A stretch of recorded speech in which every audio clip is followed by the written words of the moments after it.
इसमें हमारी जो बात हो रही थी वो अब सेकंड इसका जो है ना ड्यूरिंग 2006 जो है इसके ऊपर हो रही थी। During 2006 expenditure incurred rupees 2000 at the end of 2006 recoverable amount of the how now embodied is process is estimated rupees 1900 is estimated rupees 1900।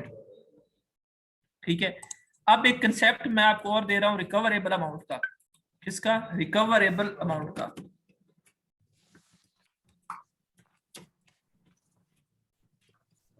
Recoverable amount से क्या मुराद है कि एक एसेट जो आपने बनाया है, ठीक है, उसको यूज करने से या उसको सेल आउट करने से जो अमाउंट आपको मिलती है उसे आप क्या कहते हैं? Recoverable amount. एसेट को या आगे IAS 36 पढ़ेंगे इम्पेयरमेंट, उसमें यहाँ पे उसकी कैलकुलेशंस होंगे यूज करने से या फिर उसको सेल करने से जो अमाउंट आपको मिलेगी उसे आप नाम क्या देंगे? ये क्या है? रिकवरेबल अमाउंट है। ये क्या है? ये उस एसेट की रिकवरेबल अमाउंट है। तो एसेट को जब आपने रिकॉर्ड करना होता है, इसके ऊपर पहले थोड़ी सी डिस्कशन हमारी हो चुकी है। तो उसकी कैरिंग अमाउंट या आप कॉस्ट कह सकते हैं। कॉस्ट, अगर एसेट फर्स्ट हैंडेड है, पहले साल में है, तो उसकी कॉस्ट होगी, और अगर एसेट को कुछ टाइम गुजर चुका है तो उसकी वो कैरिंग अमाउंट होगी। ठीक है, क्योंकि फर्स्ट ईयर है तो उसकी जो कॉस्ट है वही उसकी कैरिंग अमाउंट है। लेकिन अगर एक साल टाइम गुजर चुका है तो उसकी जो है ना कैरिंग अमाउंट डिफर करेगी कॉस्ट से। ठीक है, तो कैरिंग अमाउंट क्या है इसके ऊपर पहले हम बात कर चुके हैं। तो कॉस्ट और कैरिंग अमाउंट, कॉस्ट और रिकवरेबल अमाउंट, इनमें से जो लोअर होगी ना, उसके ऊपर हम जो है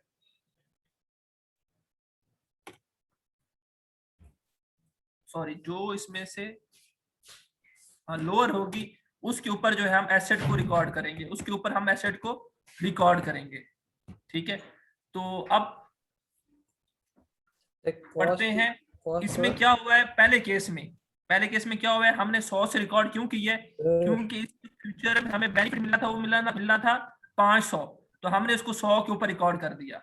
और सेकंड केस में क्या हो रहा है, 2000 हम लगा रहे हैं, लेकिन उससे हमें जो बेनिफिट मिलना है, जो रिकवरेबल अमाउंट है, वो कितनी है? 1900 है। इसलिए हम इसको जो है इसमें जो है 1900 रुपए से जो है इसको जो है ना वो रिकॉर्ड करेंगे। 1900 रुपए हमारे पास क्या होगी? वो हमारे पास जो है वो एसेट की जो क्या कहते हैं उसकी अमाउंट बन जाएगी, कॉस्ट बन जाएगी, जो कैरिंग अमाउंट बन जाएगी। और बाकी जो 200 रुपए है वो हम एज अ इम्पेयरमेंट लॉस जो है वो रिकॉर्ड करेंगे। अभी इम्पेयरमेंट लॉस आपने पढ़ा नहीं है, इसलिए आप इस कैलकुलेशंस की शायद आपको अभी टेक्निकली जो है समझ ना आए। वो इम्पेयरमेंट लॉस हमारा नेक्स्ट चैप्टर है, वो इंशाल्लाह नेक्स्ट डिस्कशन में लाएंगे, तब आपको इस पॉइंट की मजीद क्लैरिफाई होगा कि ये 1900 क्यों रिकॉर्ड कर रहे हैं हम 2000 की जगह पे। ये रिकवरेबल अमाउंट वाला कैसे था सर? रिकवरेबल अमाउंट कॉस्ट होता है कि एक एसेट को यूज करके या उसको सेल करके जो अमाउंट मिलती है वो आपको क्या कहलाती है? रिकवरेबल अमाउंट कहलाती है। और आपने एसेट को जो है वो कॉस्ट और रिकवरेबल अमाउंट इन दोनों में से जो कम होगी उस पर रिकॉर्ड करना होता है। ठीक है, तो पहले केस में क्या था, आपके पास एसेट की कॉस्ट कितनी थी? जी सर, कास्ट पे तो हम पहले साल, अगर एक साल हो गया वो एसेट को परचेज किए, फिर उस वक्त तक तो हम उसको कास्ट पे रिकॉर्ड करते हैं, और एक साल से ज्यादा टाइम गुजर जाए तो फिर उसको इन दो में से जो लेस होगी उस पे रिकॉर्ड करेंगे। नहीं, मैंने आपको एक पॉइंट दिया है ना यहाँ पे कि कॉस्ट और कैरिंग अमाउंट, और उधर से ये एक पॉइंट है, और दूसरा पॉइंट क्या है? रिकवरेबल अमाउंट, ये दूसरा पॉइंट है। इन दोनों में से जो लोअर होगी उस पे कास्ट ओवर कॉस्ट, और ये देखिए कॉस्ट और साथ में कैरिंग अमाउंट लिखे है। अगर फर्स्ट टाइम आपने एसेट परचेज किया, फर्स्ट ईयर है आपका, तो वो आपकी कॉस्ट ही कैरिंग अमाउंट है। बात को समझे, कैरिंग अमाउंट और कॉस्ट में क्या फर्क है? फर्स्ट टाइम जो आपने एसेट परचेज किया है, आपकी कैरिंग अमाउंट भी 100 है, वो 100 रुपए, उसकी कॉस्ट भी 100 है और कैरिंग अमाउंट भी उतनी है, क्योंकि उसमें कोई आपके पास अकामुलेटेड इम्पेयरमेंट लॉस नहीं है और अकामुलेटेड अमॉर्टाइजेशन नहीं है। जी सर। ठीक है, तो पहले साल तो कॉस्ट भी वही होगी और कैरिंग अमाउंट भी वही होगी। जी सर। ठीक है, तो हमने बेसिकली इन दोनों का डिफरेंस देखना है, तो जो लोअर होगी उस पर हमने जो है उस एसेट को रिकॉर्ड करना है। तो पहला केस देखिए, आप ध्यान से समझिएगा। पहला केस क्या है, हमारे पास एसेट की कॉस्ट कितनी बनी थी? 100 रुपए हमने जो रिकॉर्ड की थी। जी सर। लेकिन उसने क्या बोला था कि उससे जो रिकवरेबल अमाउंट है वो कितनी है? 500 है। 500 अब हमने पहले साल में एसेट को किस पे रिकॉर्ड करना चाहिए? 500 500 क्यों लोअर? यस सौ सर, पे यस सर। सर, वो उस पे हाँ 100 पे लोअर पे, ठीक 100 है। अब दूसरा साल यस 2006 का है, इसमें कॉस्ट इनकर्ड हुई, एक्सपेंडिचर इनकर्ड हुआ है 2000, जी सर, लेकिन उससे जो रिकवरेबल अमाउंट है वो कितनी है? 1900 है। यस सर, 1900 कम है, फिर इस पे करेंगे सर। 1900 पे करेंगे, लेकिन एक और बात है, 2000 इसमें एक्सपेंडिचर हुआ है, यस सर, 100 पहले का 100 था, पहले पे 2100 हुआ है, होगा। तो 2100 हो गया। 2100 में से 1900 पे हम रिकॉर्ड कर रहे हैं, तो 200 हमारे पास वो क्या हुई है? वो इम्पेयरमेंट हुई है, इम्पेयरमेंट लॉस होगा। ठीक है, वो इम्पेयरमेंट हुई है। और मजीद हम इम्पेयरमेंट के ऊपर मैं डिस्कस नहीं कर रहा, क्योंकि हमने पूरा स्टैंडर्ड पढ़ना है उसका, नेक्स्ट हमारा वही टॉपिक है। अभी जस्ट आपको ये कैलकुलेशन या एग्जांपल समझाने के लिए जस्ट बात कर रहा हूं मैं। क्लियर हुआ है? Yes sir. हाँ, अब आगे आ जाए। अब जैसे इनटेंजिबल एसेट का मसला था, सॉरी टेंजिबल एसेट का, उसके भी दो मॉडल थे, इसमें इसके भी दो मॉडल हैं। एक मॉडल को हम कॉस्ट मॉडल कहते हैं, और एक मॉडल को हम रिवैल्यूएशन मॉडल कहते हैं। एक को हम कॉस्ट मॉडल कहते हैं और एक को हम रिवैल्यूएशन मॉडल कहते हैं। दोनों वही पुरानी डिस्कशन जो है उसको हम वैसे ही कंसीडर करेंगे, उसको हम वैसे ही कंसीडर करेंगे। इस क्वेश्चन को हम कर लेते हैं, लेकिन इससे पहले एग्जांपल 6 से पहले एग्जांपल 7 करते हैं। 6 में थोड़ा सा चेंज है, वो हम बाद में करते हैं, पहले 7 कर लेते हैं। एग्जांपल 7 मेरे पास है, Euro trend limited revalue its intangible assets at ₹13,000। जो यूरो ट्रेंड लिमिटेड है उसने अपने एसेट को रिवैल्यूएट किया है 13,000 पे। उस एसेट की कॉस्ट कितनी थी? 15,000 थी, और उसकी जो है वो अकामुलेटेड अमोर्टाइजेशन कितनी थी? 5,900 थी। तो एसेट कितने का था? कैलकुलेशंस कर लेते हैं। एक एसेट था, उसकी कॉस्ट कितनी थी? 15,000, और उसकी अमोर्टाइजेशन जो है अकामुलेटेड अमोर्टाइजेशन वो कितनी थी? 59 है, 51 है?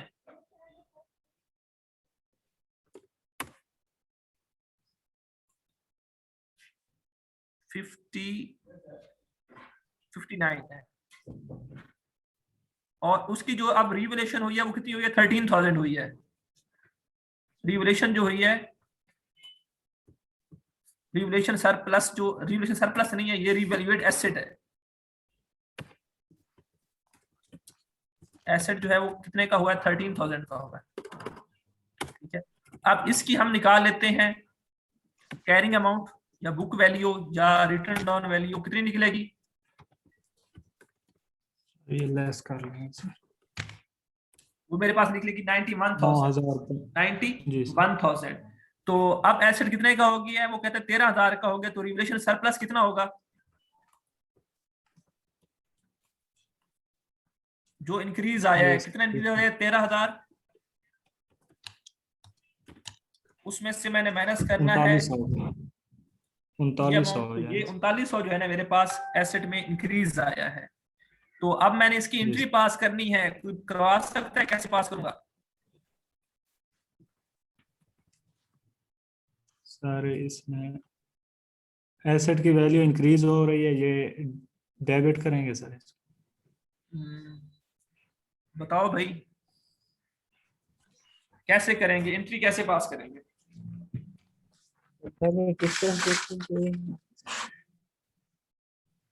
सर रीवैल्यू सरप्लस, ये तो सर क्रेडिट होगा ना सर, और एसेट सर डेबिट होगा। रिवैल्यूएशन सरप्लस क्रेडिट हो गया 3900 के साथ, डेबिट क्या होगा? जी, डेबिट सर एसेट होगा सर, उस एसेट नहीं सर, उसका अकाउमुलेटेड अमोर्टाइजेशन होगी, अकाउमुलेटेड। जब तक वो खत्म नहीं जी होती तब तक हम एसेट को नहीं करते। तो डेबिट 3900 से क्या हो जाएगा? अकामुलेटेड डेप्रिसिएशन हो जाएगी और अमोर्टाइजेशन हो जाएगी। अब क्या होगा? ये 3900 रुपए 59,000 रुपए 6900 रुपए जो है वो क्रेडिट बैलेंस है और ये डेबिट बैलेंस है। आपके पास आप अमोर्टाइजेशन कितनी बचेगी? ये अमोर्टाइजेशन बचेगी, और ऑटोमेटिकली आपका जो एसेट है वो कितने का हो जाएगा? कॉस्ट यही वाली, ऑटोमेटिकली आपका एसेट जो है वो 13,000 का हो जाएगा। यस, ये हम पहले कर चुके हैं, मैंने आपको बताया था। अगर रिवैल्यूएशन जो है आपकी रिवैल्यूएशन सरप्लस इससे कम होगा, अकामुलेटेड डेप्रिसिएशन से कम, अकामुलेटेड डेप्रिसिएशन हुआ करती थी, तब आपने ये एंट्री पास करनी है, और जब अगर ज्यादा होगा तब आपने एसेट को भी साथ करना है और साथ अकाउमुलेटेड डेप्रिसिएशन को भी करना है। अभी इससे कम है तो इसलिए हमने ये एंट्री पास की है। ये अभी लास्ट लेक्चर में मैंने पढ़ाया था, ये हाल है आप लोगों के।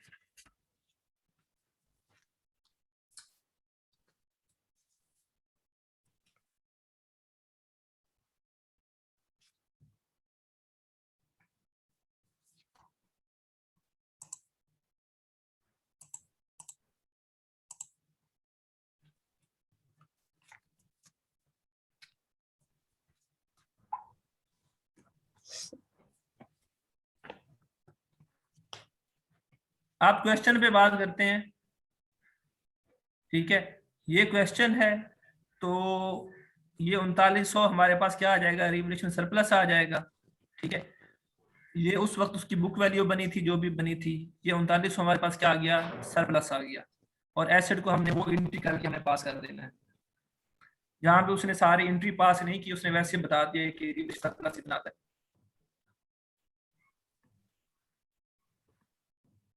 आगे आ जाए ये DEF प्राइवेट लिमिटेड से,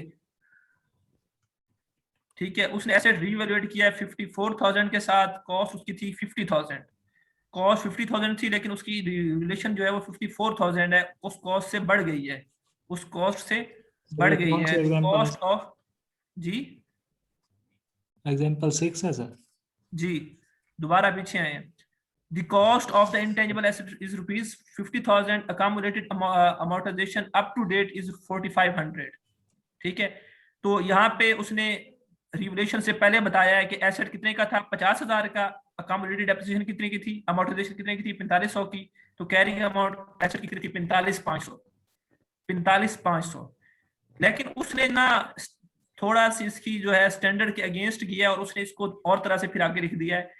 describe the accounting treatment if revaluation of revaluation if the company wants to show the carrying amount जो है 60,000। अगर कंपनी चाहती है कि एसेट की कैरिंग अमाउंट जो है, ग्रॉस कैरिंग अमाउंट से मुराद कॉस्ट होता है, ग्रॉस कैरिंग अमाउंट से मुराद क्या होता है, कॉस्ट।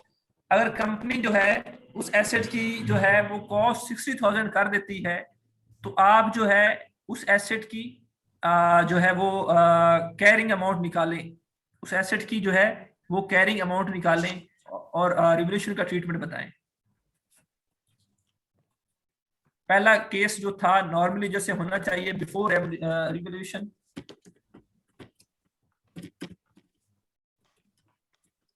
वो क्या है, कॉस्ट एसेट की और उसकी जो है अकामुलेटेड अमोर्टाइजेशन है,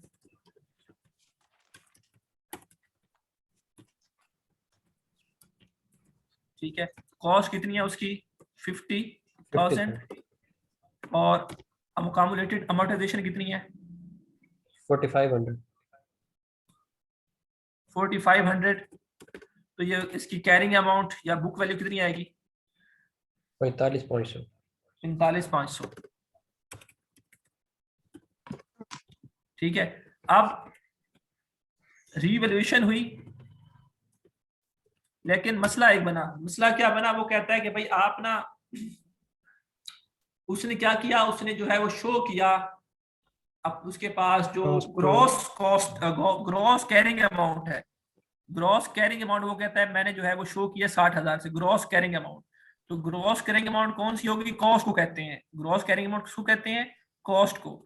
उसने जो है कॉस्ट शो की 60,000 से, ठीक है। अब उसने अकामुलेटेड अमाउंटाइजेशन नहीं बताई, लेकिन कैरिंग अमाउंट के ऊपर हम बात कर सकते हैं, क्योंकि कैरिंग अमाउंट के बारे में वो कहता है कि अब रिवैल्यूएशन के बाद एसेट कितने का होगा 54,000 का। तो आप कह सकते हैं कि उसकी जो कैरिंग अमाउंट होगी वो कितनी हो जाएगी 54,000। अब आप जो है अकामुलेटेड अमोर्टाइजेशन इसमें से लेस कर दें, तो वो आपने खुद कैलकुलेट करनी है। कैसे कैलकुलेट करेंगे, 6,000 में से 60,000 में से जब ये 54,000 लेस करेंगे तो आपके पास ये कितनी आएगी 6,000 जो है आपके पास अकामुलेटेड जो है वो डेप्रिसिएशन जो है वो आ जाएगी, अमोर्टाइजेशन जो है वो आ जाएगी। अब यहाँ पे डिफरेंस ले लें, कॉस्ट में कितना डिफरेंस आया है, एक 10,000 का, इसमें कितना आया है 1,500 का, और 10,000 में से 1,500 लेस कर दें 8500 जो है आपके पास इंक्रीज आया है रिवोल्यूशन सरप्लस है, ये 8500 क्या आपके पास, ये रिवोल्यूशन सरप्लस है। अगर रिवोल्यूशन सरप्लस हम ऐसे कैलकुलेट ना करें, अपने हिसाब से करें, अपने हिसाब से करें, तो हम क्या करेंगे, एसेट की कॉस्ट रिवोल्यूशन कितनी हुई है, 54,000, ठीक है। Yes, sir. इसमें से लेस करना है हमने 45,500 उसकी कैरिंग अमाउंट, तो ये भी 8500 आ रहा है। उसने बस उसको टेक्निकली थोड़ा सा चेंज कर दिया, या थोड़ा सा उसको जो है वो और कैलकुलेशन में लेकर गया है। आप ऐसे भी इसका रिवोल्यूशन सरप्लस कैलकुलेट कर सकते हैं, ठीक है। लेकिन हमने जो है वो क्वेश्चन के हिसाब से चलना है, तो क्वेश्चन इस तरह से इसका रिवोल्यूशन सरप्लस कैलकुलेट किया हुआ है। कोई मसला है बेटा तो बताएं।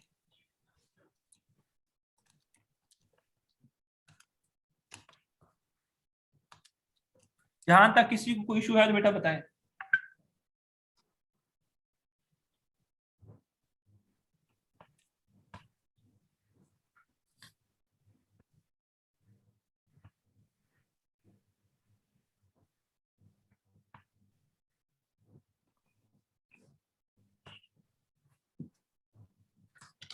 अच्छा, आप एक और पॉइंट लिख लें,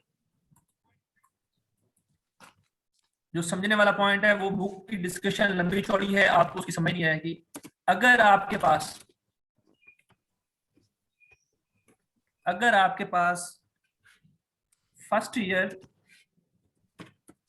रिवोल्यूशन सरप्लस होता है, आप जो है रिवोल्यूशन सरप्लस शो करेंगे, कितना रिवोल्यूशन सरप्लस हुआ है, कितना रिवोल्यूशन सरप्लस हुआ है।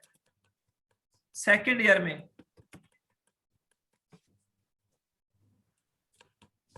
चलो सेकंड पॉइंट हम कर लेते हैं।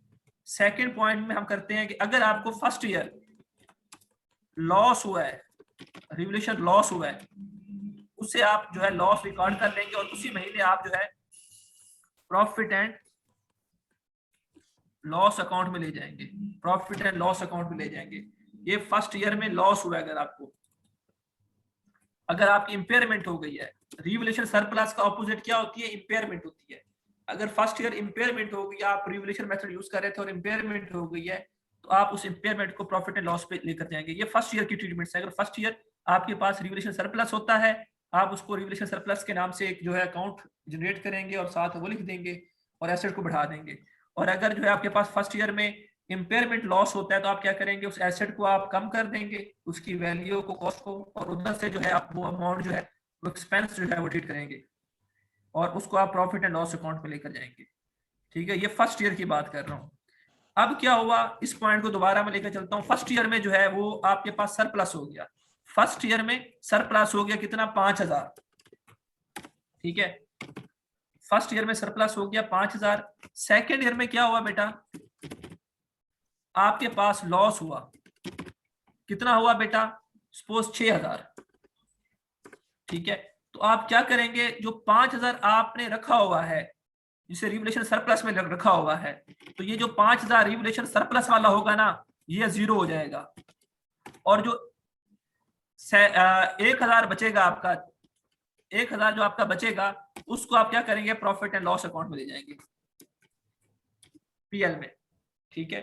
तो इस कंसेप्ट को जो है आप माइंड में रखें, और उसके बाद हम आगे क्वेश्चन सॉल्व करेंगे। इस कंसेप्ट में किसी को कोई मसला है तो बेटा पूछ सकते हैं।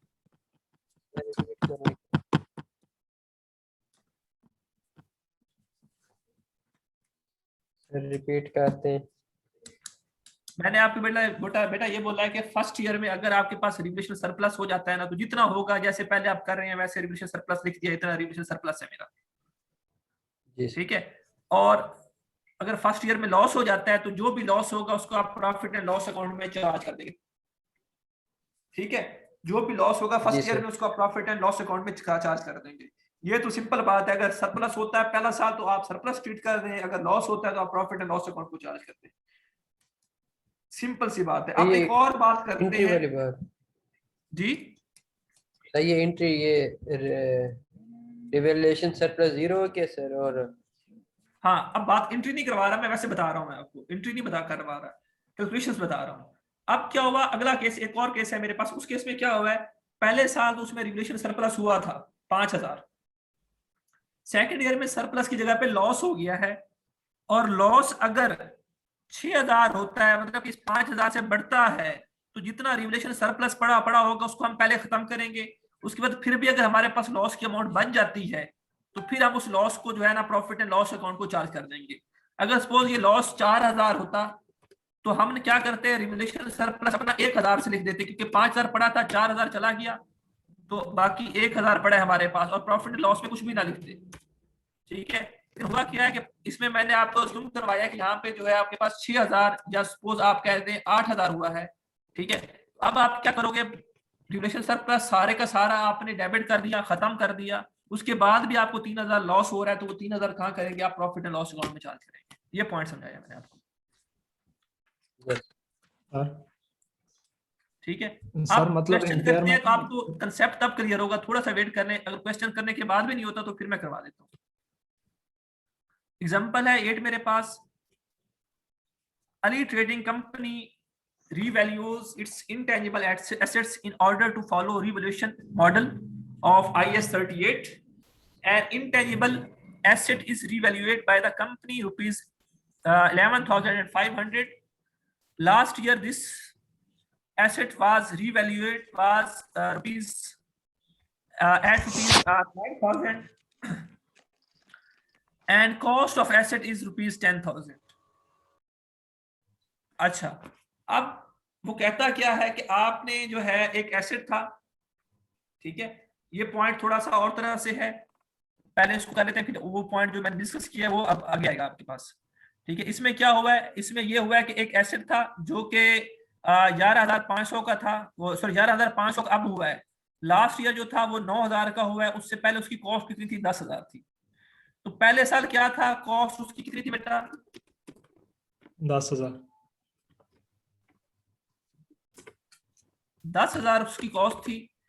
लेकिन क्या हुआ, रिवैल्यूएशन हुई और रिवैल्यूएशन के बाद वो एसेट उसने बोला कि कितने का है, वो 9,000 का है। अब बताएं ये लॉस होगा पहले साल या आपके पास जो है वो सरप्लस होगा? सर ये तो कम हो रही है ना मेरी डेप्रिसिएशन, तो क्या हो जाएगा, लॉस हो जाएगा ना, ये पहला साल फर्स्ट ईयर में लॉस हो गया। समझ रहे हैं बात को, ये पहला साल था ना, कॉस्ट थी 10,000 और रिवैल्यूएशन के बाद रिवैल्यूएशन एसेट कितना बचा, 9,000 का बचा, तो ये लॉस हो गया। इसको हमने क्या करना है, प्रॉफिट एंड लॉस अकाउंट को चार्ज कर देना है। इसको हमने क्या करना है, प्रॉफिट एंड लॉस अकाउंट को चार्ज कर देना। ये पहला साल है, लॉस हो गया, हमने प्रॉफिट एंड लॉस अकाउंट को चार्ज कर दिया। यहाँ तक बात समझ आती है? Yes sir. अब सेकंड ईयर हुआ, सेकंड ईयर में अब वो एसेट कितने का हो गया, 11,500 का। Yes sir. रिवैल्यूएट एसेट कितना हुआ, 11,500 का। अब वो एसेट आपके पास कितने का रिकॉर्ड है, 9,000 का रिकॉर्ड है, और एसेट कितने का हो गया, 11,500 का। तो अब एसेट में क्या आई है, रिवैल्यूएशन आई है, कितनी रिवैल्यूएशन सरप्लस आया है,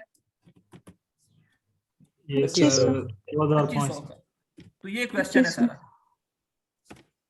ये क्वेश्चन है सारा, 2500 का आया है। और करेंगे ना?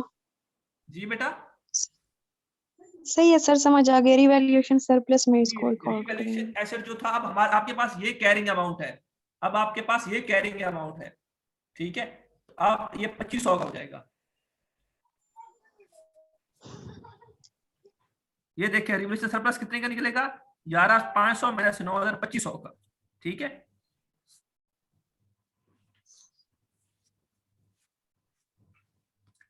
ठीक हो गया, यहाँ तक पॉइंट समझ आता है, क्लियर है यहाँ तक? Yes sir.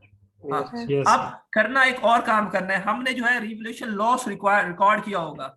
अब ये जो बात हमने की थी इसके थोड़ा सा उलट है वो, ठीक है, पहले हमारे पास मैंने जो बात समझाई थी आपको रिवैल्यूएशन सरप्लस के हवाले से समझाई थी, अब ये लॉस के हवाले से है। ठीक है, तो यहाँ पे जो आपके पास रिवैल्यूएशन लॉस पड़ा होगा 1,000 से, वो पिछले साल वाला, ठीक है, आपने वो खत्म कर देना है और 1,500 आपने नेट रिवैल्यूएशन सरप्लस लिखना है, 1,500 रुपए नेट रिवैल्यूएशन सरप्लस लिखना है, और वो जो लॉस पड़ा हुआ है 1,000 रुपए का वो खत्म कर देना है। यहाँ पे आपको पहले केस में 10,000 का एसेट था, 9,000 का आपने बोला कि रिवैल्यूएशन हुई है, ठीक है, रिवैल्यूएट एसेट कितने का, 9,000 का है। अब यहाँ पे आपको 1,000 का लॉस हुआ था जिसे आप रिवैल्यूएशन लॉस आप ट्रीट करते हैं और उसे प्रॉफिट एंड लॉस अकाउंट में चार्ज किया है, तो वो आपने 1,000 जो है वो रिवर्स कर देना है, और इधर से जो रिवैल्यूएशन सरप्लस होगा वो 2,500 होगा, उसमें से वो 1,000 जो है आप डेबिट करेंगे तो वो जो है आपके पास नेट जो है आपके पास 1,500 का बचेगा। नेट जो है आपके पास 1500 का बचेगा। यहां तक कोई मसला है डिस्कशन में? सर एंट्री लिखें सर इसकी जी एंट्री मतलब 1000 वो समझ नहीं लॉस आई, वाला पे करेंगे। दोबारा बताइएगा। सर इसकी एंट्री कैसे होगी? एंट्री कैसे होगी? एंट्री ये होगी कि अब आप क्या करोगे, अब ये एंट्री आपने कर दी, आपने सपोज आपने वो एसेट जो है वो डेबिट कर दिया, आपके पास अमोर्टाइजेशन तो पड़ी नहीं है कम रिलेटेड, आपने एसेट डेबिट कर दिया और रिवैल्यूएशन सरप्लस जो है वो क्रेडिट कर दिया, कितने के साथ? 2500 के साथ। था ठीक है, 2500 के साथ आपने ये एंट्री पास कर दी।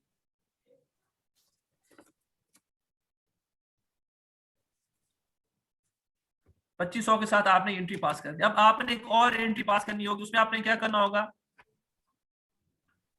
रिवैल्यूएशन सरप्लस को डेबिट करना होगा 1000 के साथ और रिवैल्यूएशन लॉस को क्रेडिट करना होगा 1000 के साथ। और ये जो है रिवैल्यूएशन लॉस जो है इसको भी आपने प्रॉफिट एंड लॉस अकाउंट में लेकर जाना है।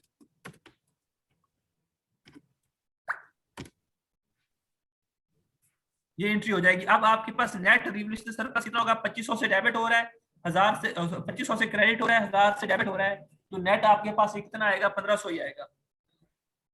Yes sir. ये 9th एग्जांपल है, अर्ली ट्रेडर्स हैं, ठीक है, और रिवैल्यूएशन मॉडल यूज कर रहे हैं, इंटेंजिबल एसेट्स है, at the end company revaluate its intangible asset at ₹6000। Last year ये रिवैल्यूएट हुआ था 2500 का, ठीक है, और एसेट की कॉस्ट कितनी थी, 7000 थी। तो पहले साल में क्या हुआ था, लास्ट ईयर में क्या हुआ था, 7000 कॉस्ट थी तो 8500 का हुआ था, तो रिवैल्यूएशन सरप्लस पिछले साल कितना था आपके पास, 1500। 1500। 1500 और अब कितने का हो गया है वो, अब वो 6000 का हो गया। तो अब आपको लॉस हो रहा है, कितना लॉस हो रहा है, 2500 का। 2500। हाँ, एक एसेट था उसकी कॉस्ट पहले साल, लास्ट ईयर की बात कर रहा हूँ, लास्ट ईयर कितनी थी बेटा,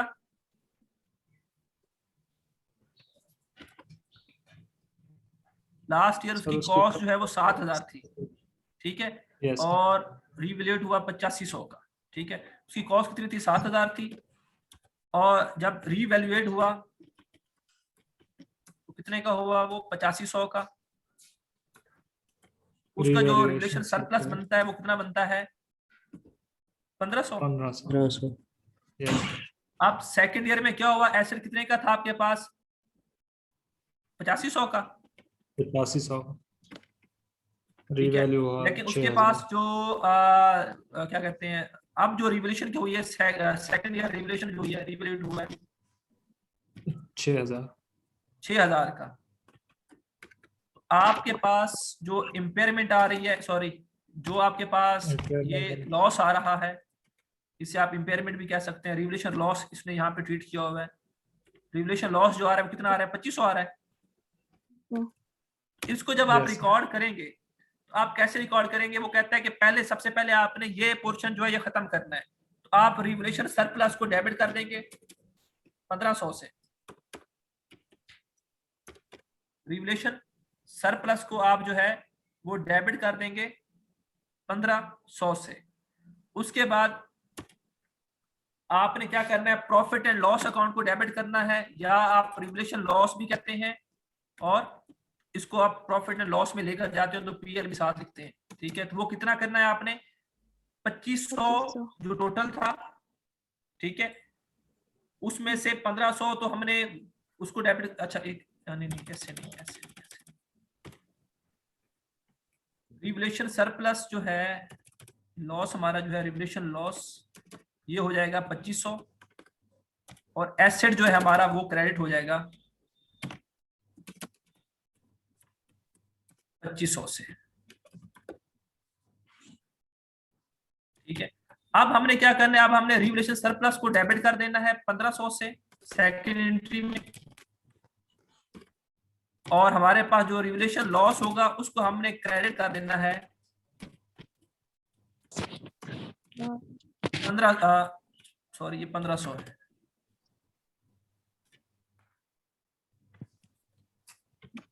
1500 से। अब हमारे पास जो नेट इफेक्ट पड़ेगा वो कितना पड़ेगा, हमारे पास जो है रिवलेशन जो है वो 0 हो जाएगी, रिवलेशन जो है वो 0 हो जाएगी, और हमारे पास नेट जो रिवलेशन लॉस होगा वो रिकॉर्ड होगा 1500 से, सॉरी 1000 से। नेट जो रिवलेशन लॉस होगा वो कितने से रिकॉर्ड होगा, 1000 से। यहाँ पे रिवलेशन लॉस जो है वो डेबिट हो रहा है 2500 से, और यहाँ पे रिवलेशन लॉस क्रेडिट हो रहा है 1500 से। तो नेट जो लॉस डेबिट हो रहा है वो कितने से हो रहा है, 1000 से। जबकि रिवलेशन सरप्लस यहाँ पे 1500 से जो है वो मेरे पास सरप्लस पड़ा था, तो अब मैंने क्या करना है, उसको क्रेडिट कर देना है 1500 से, सॉरी डेबिट कर देना है 1500 से, तो ये मेरे पास रिवलेशन सरप्लस जो है वो 0 आ जानी है। जी बेटा। मतलब सर ये रिवैल्यूएशन सरप्लस और ये लॉस जो है ये एट अ टाइम दोनों नहीं हो सकते? हाँ दोनों नहीं हो सकते। यानी ये अगर मैंने यहाँ पहले एक खड़ा होगा तो वाली कैलकुलेशंस कि पहले साल आपके यस पास सर, सरप्लस हुआ 5000, फिर आपके पास लॉस हुआ 8000, तो यहाँ पे क्या किया था मैंने, पहले मैंने सरप्लस खत्म किया था और फिर प्रॉफिट लॉस को चार्ज किया था।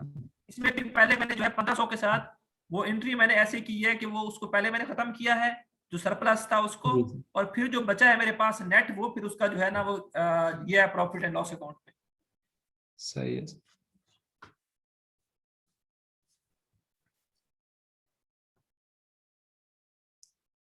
यूजफुल लाइफ के बारे में वही पता है आपको, आपके पास पता ही है कि यूजफुल लाइफ क्या होती है एसेट की। और जैसे आप एसेट की जो है आप करते हैं क्या कहते हैं उसको, डेप्रिसिएशन करते हैं, ऐसे ही इंटेंजिबल एसेट्स की अमोर्टाइजेशन होती है। तो अमोर्टाइजेशन के डिफरेंट मेथड्स हैं, तो कुछ मेथड्स वही सेम जो है हमने पढ़े हुए हैं, वो वाला है एक बेनिफिट बेस के ऊपर मेथड है, तो जो पहले पढ़े हुए हैं वो तो करने की जरूरत नहीं है। ये इदरीस स्पोर्ट्स है, इंटेंजिबल एसेट्स कितने का है, 10,000 का, उसकी लाइफ कितनी है, 10 ईयर्स है, और उसकी जो है अमोर्टाइजेशन आपने कैलकुलेट करनी है, ठीक है। और किसी तरह के कोई जो है बेनिफिट्स आपने कैलकुलेट नहीं कर सकते, तो आपने उसकी जस्ट आपने जो है वो कैलकुलेट करनी है अमोर्टाइजेशन। तो आप क्या करेंगे, एसेट 10,000 का रेजिडुअल वैल्यू 0 है, यूजफुल लाइफ 10 है, तो 10,000 को 10 पे डिवाइड करेंगे तो 1000 रुपए पर एनम आपने क्या करना है, अमोर्टाइजेशन चार्ज करनी है।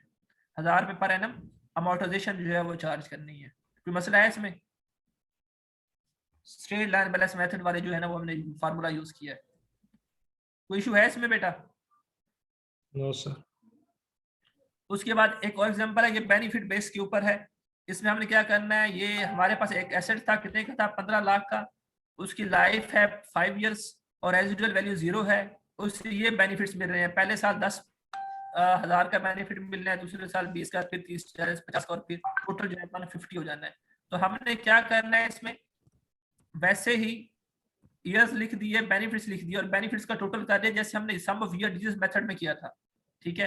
तो हमने क्या करना है, 10 डिवाइडेड बाय 150 बेनिफिट्स का टोटल जो है, फिर ये सेकंड ईयर में 20 divided by 150, 30 divided by 150, 40 divided by 150 और 50 डिवाइडेड बाय 150, और मल्टीप्लाई करना होता है डेप्रिशिएबल अमाउंट से। अब यहाँ पे डेप्रिशिएबल अमाउंट भी वही है जो कि कॉस्ट है, क्योंकि यहाँ पे रेजिडुअल वैल्यू गिवन नहीं है, इसलिए हमने जो है वो डेप्रिशिएबल अमाउंट ले ली 100,000, और उसके साथ मल्टीप्लाई करते गए, हर साल की अमोर्टाइजेशन हमारे पास आती गई। किसी को इस अमोर्टाइजेशन में कोई इशू है तो बेटा बताएं। एग्जांपल 11, एग्जांपल 11, किसी को कोई मसला है तो बेटा पूछें। सर ये 10, 20, 30, 40 कैसे है, 50 ये ऊपर वाला? बेनिफिट्स यहाँ पे गिवन है क्वेश्चन में कि पहले साल आप अच्छा। जो है वो इससे बेनिफिट्स उठाएंगे, 10,000 का जो भी है उसने एवरेज ली है 10, फिर 20, फिर 30, फिर 40 और फिर 50, ठीक है। तो बेनिफिट जितना उठाते जाएंगे उतना उस एसेट को कंज्यूम करते जाएंगे, 10 ओवर 150, 20 टोटल पे ओवर डिवाइड 150, करते हैं इसको। 30 और 150। लेकिन एक बात याद रखनी है, मल्टीप्लाई डेप्रिशिएबल अमाउंट से करना है, और डेप्रिशिएबल अमाउंट का फार्मूला क्या होता है, कॉस्ट माइनस रेजिडुअल वैल्यू। यहाँ पे बाई चांस रेजिडुअल वैल्यू नील है, अगर आपको मैं क्वेश्चन में वहां पे जो है एमसीक्यूज में कुछ तरह के एमसीक्यूज बताता हूं तो आपने डेप्रिशिएबल अमाउंट के साथ मल्टीप्लाई करना है तब, यस सर। ठीक है। ठीक है सर। उसके बाद रेजिडुअल वैल्यू है, तो रेजिडुअल वैल्यू जो है वो फिनिट लाइफ होती है, थर्ड पार्टी डिसाइड करती है, उसमें एट द एंड आपने उसको बेचना होता है। बस इस स्टैंडर्ड को है यहीं तक रखते हैं, इसको आपने यहीं तक करना है। ऑलमोस्ट कंप्लीट हो चुका है, आगे डिस्क्लोजर वगैरह है उसका। तो यहाँ तक जो है जो चीजें पढ़ी हमने, ये सारा जो है आपके पेपर में आपके सिलेबस में शामिल है। कुछ चीज पूछनी है तो बेटा पूछ ले। जी बेटा। बस मिड तक इतनी सिलेबस होगा? नहीं नहीं, अभी पढ़ना है और आज के लिए इतना है सर। बस करें सर, बहुत हो गया सर। ओके, अल्लाह हाफिज, टेक केयर।